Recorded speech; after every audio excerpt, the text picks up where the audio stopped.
L'heure n'est pas encore au bilan, mais un constat, le colloque sur le cannabis thérapeutique était nécessaire. Il a permis de mettre sur la place publique un débat que réclament ses partisans comme ses détracteurs. L'objectif permettra au député Moëtei Brøzerson de présenter une proposition de loi pas tout à fait finalisée.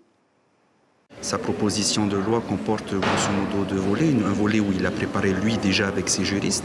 Et l'autre partie de cette proposition de loi, on va la découvrir tout à l'heure parce qu'il va se servir de ce colloque, de tout ce qui a été dit aujourd'hui pour fignoler et compléter finalement sa proposition de loi. Donc oui, on espère que ça va changer les choses. Et si la culture du PACA devenait légale pour la fabrication de médicaments, il ne faudrait pas que les petits planteurs soient exclus de cette manne financière. C'est le volet économique qui a été abordé aujourd'hui. Et on a vu ce matin plusieurs modèles. On a vu le modèle plus social, en essayant d'intégrer les petits. On a vu le modèle capitaliste et on va voir qu'il y a toutes les variations entre. Donc pour moi, c'est un bilan positif. Selon Karl, qui milite depuis des années pour la dépénalisation du cannabis thérapeutique, une famille polynésienne sur 5 vit ou arrondit ses fins de mois grâce à la vente de PACA.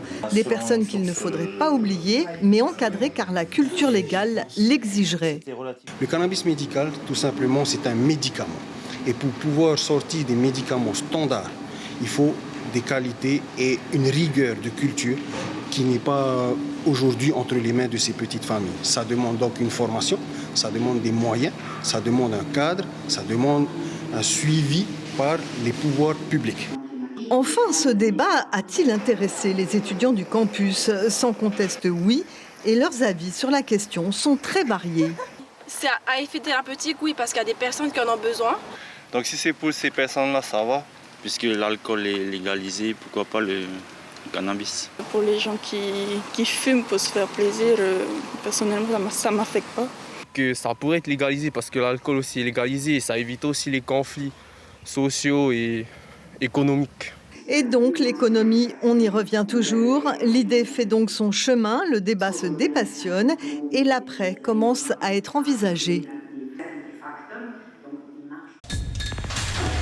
L'information en continu sur Polynésie la première, Internet et réseaux sociaux.